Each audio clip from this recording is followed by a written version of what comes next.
2022 might actually be one of the most exciting years for Google hardware in a long time, with some desperately needed and long-awaited products like the Google Pixel Watch, the Google Pixel 7, new and improved devices, brand new product categories, some surprising bets, and what looks like the start in development for a new type of Google Glass. See what I mean? There's a lot. So let's talk about what we know so far about Google's product roadmap, my thoughts, and of course, I want to know what your thoughts are in the comments, because this is Tech Today. This video is sponsored in part by NordVPN. Get 70% off our 2-year plan, plus an additional month free by using promo code TECHTODAY or using the link in the description. We'll talk about them more later. The Google Pixel 6 Pro and Pixel 6 have been out for a few months now, and despite the Google Pixel 6 being an astounding value at $600 or less, there's always room for an even greater delight to dollar ratio with the Google Pixel 6a. Rumors suggest that the Google Pixel 6a will be launched at the end of May, and that rhymes, and I love that, but that's generally when the Google I/O has taken place. Based upon the leaks, it'll have a similar design to the Google Pixel 6 and Pixel 6 Pro with its unique camera bar look, but will be the first Google Pixel A series device without a headphone jack, which is a real shame,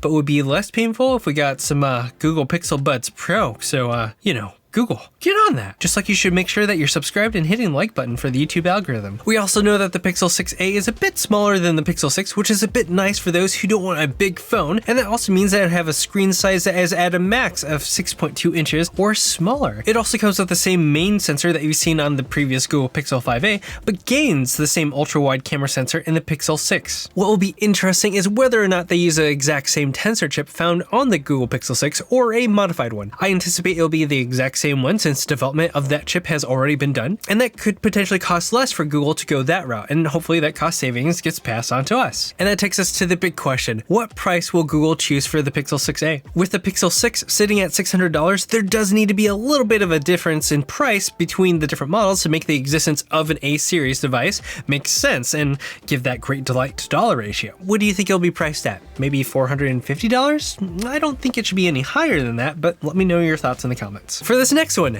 there's a lower end Chromecast coming up soon that has Google TV on it. That's it. So next. Now, Chromebooks have been known for being a great, lightweight, relatively inexpensive, basic laptop that makes tons of sense for the classroom. That's why this next rumored hardware project is a huge surprise to me. Gaming Chromebooks.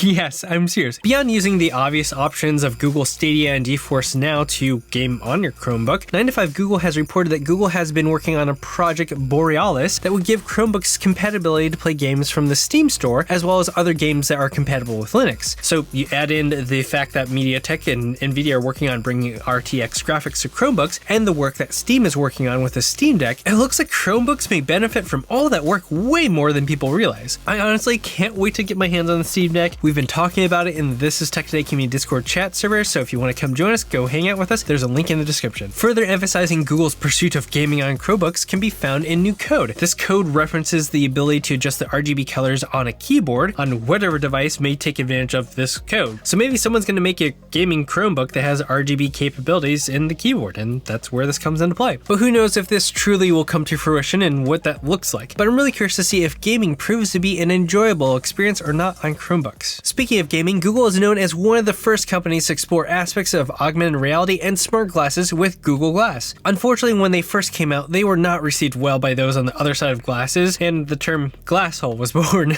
Seeing as how much of the industry today is focused on VR and AR glasses more and more, and the strong push for the metaverse, I think it's safe to say that Google is way ahead of their time. Well, it looks like Project Iris seeks to bring Google back into the AR/VR ring to compete for the metaverse future, much like what we're hearing from Meta, Facebook, and Apple. What's really neat is that this is being developed in a super secure, lockdown, NDA-covered facility, but yet someone has leaked out that early prototypes look like a pair of ski goggles, so thanks, leaker! You can always contact me at my Telegram. Just saying. These AR glasses or goggles are rumored to have a custom Google chip, which makes their push into something like Tensor make more and more sense, and it'll have its own custom OS, and it would be powered by their data centers over the internet, which sounds a lot like the tech that's used for Google Stadia. What's really fascinating is that Mark Lukowski joined Google after working on the Oculus at Meta to go work at Google for this augmented reality OS with 300 other engineers. And it looks like they're looking for way more help based upon all the job listings for this AR OS. But this isn't something that will launch this year though. It looks like it's aimed for 2024 at the earliest. I guess that Stadia tech won't go to waste, but are you excited for this? I'm pretty stoked about it, but we have to be mindful that Google can't even seem to get a smartwatch out. Speaking of, the Google Pixel Watch is the device that I'm most anticipating. I could wear this Fitbit Sense and the Samsung Galaxy Watch 4 at the same time, and it still would not provide the experience that I would want and what we could possibly expect from the Google Pixel Watch. We could get a fully open smartwatch with all its smartwatch features, with deep Google services integration, plus great sensors and benefits of Fitbit integration that brings more than just fitness tracking, but health tracking, and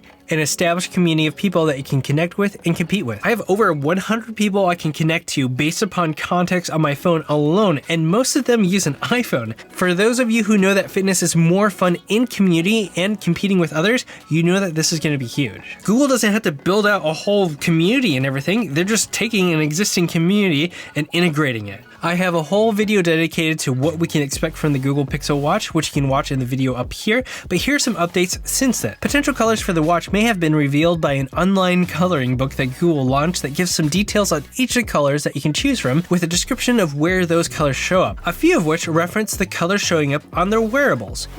Curious, because what wearables does Google have other than the Google Pixel Buds? After removing the color options for the Google Pixel Buds, the Pixel 6 and 6 Pro, we're left with some new colors that we've yet to see that we could possibly see in the Google Pixel Watch. The first being Lemon Pop, a really bright yellow look that seems to make sense for a sporty athletic look, and Pale Yellow, which is a more sunny, warm color, which makes me wonder if it's closer to the golden color we see on the sort of sunny Pixel 6 Pro. And this is probably the best update, and it comes from John Prosser from Front Page Tech, who gives us a specific launch date of May 26th, which means it's launching around the time Google I/O usually takes place. So that may also mean that we have a specific date for Google I/O. This is going to be a very exciting summer for Google, but I wonder if we'll see this next product teased at that Google I/O event. The Google Pixel Foldable has been an ongoing rumor for about a couple years now. We've seen Google push into the area of foldables in a variety of ways, from changes to Android OS, which we first saw in the Samsung Galaxy Fold, to what we see Google developing out in the wild with Android 12L, which is focused on tablet support. While there has previously been reports that Google's Foldable was discontinued or delayed, which is kind of an odd thing to claim about something that wasn't even announced, well, it looks like Google's still working on their Google Pixel Notepad, which is what they're calling it supposedly, which has the codename Passport and Pipit. I'm still surprised that Google hasn't taken advantage of the Pixel Ultra name. It seems so obvious and easy, like an underhanded toss. Like, the enthusiasts would be kind of stoked about that, and who would be more enthusiastic about a foldable device other than the enthusiasts? Also, I wonder if the Google Pixel Notepad development was delayed because of Samsung's Exynos processor issues, which tensor is based on. It's an interesting thing to speculate, but not anything I have any grounding on. As for what to expect from it, it's logical for us to assume that Google will put one of their tensor chips in it, in whatever form they have available at the time, but reports show that it's likely to have a lower tier camera in it than the Google Pixel 6 Pro, which is exactly the same route that Samsung has done with their foldables compared to the normal Galaxy S series. Now, if you've ever used a Samsung Galaxy Fold, you know how awkward the aspect ratio is,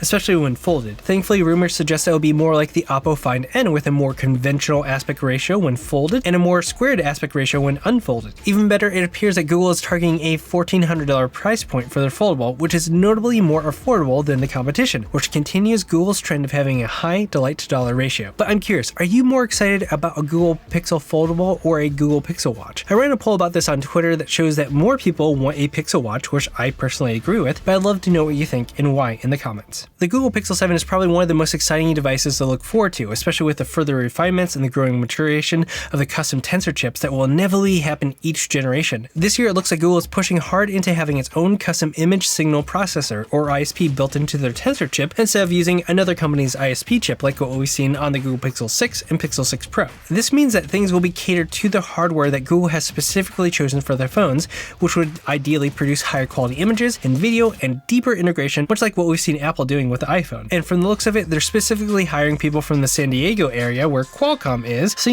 there won't be any drama or competition as Google seeks to gain key talent. So I hope Qualcomm engineers looking for a new job send emails through a secure method, which this video sponsor NordVPN can help with some of that. You have to know what NordVPN is by now, but here you are sitting there without a VPN. So you need to fix that and have an option to easily change your IP address, because that allows you to do a ton of things. You can use it to watch region block content by making it look like you're located somewhere else, so you can watch your favorite shows and sports sports games. It's also super helpful if you're investing in crypto and need to make yourself look like you're in another state or country so you can buy and trade. So how about that dip lately? I like me some dip. In my personal experience, NordVPN has been the fastest VPN I've used. They have over 5,100 servers across 60 countries with a verified no logs policy, which is really important for privacy. The best part is that it's so easy to use with a simple click that even like your parents or your grandparents can use it. Everyone needs a VPN. Right now, NordVPN is giving you 70% off a 2-year plan plus an additional month free by using promo code TECHTODAY or by clicking the link in the description. Thanks to NordVPN for sponsoring this portion of the video so I can make content like this for you for free and start saving it up so I can hire more help and pay them a respectful wage. So what are your most anticipated products from Google? What are you hoping that they bring in those products? Any products that you wish that they would start making? Let me know in the comments and in the This Is Tech Today community Discord chat server. We'd love to have you. Thanks for watching This Is Tech Today. Until next time.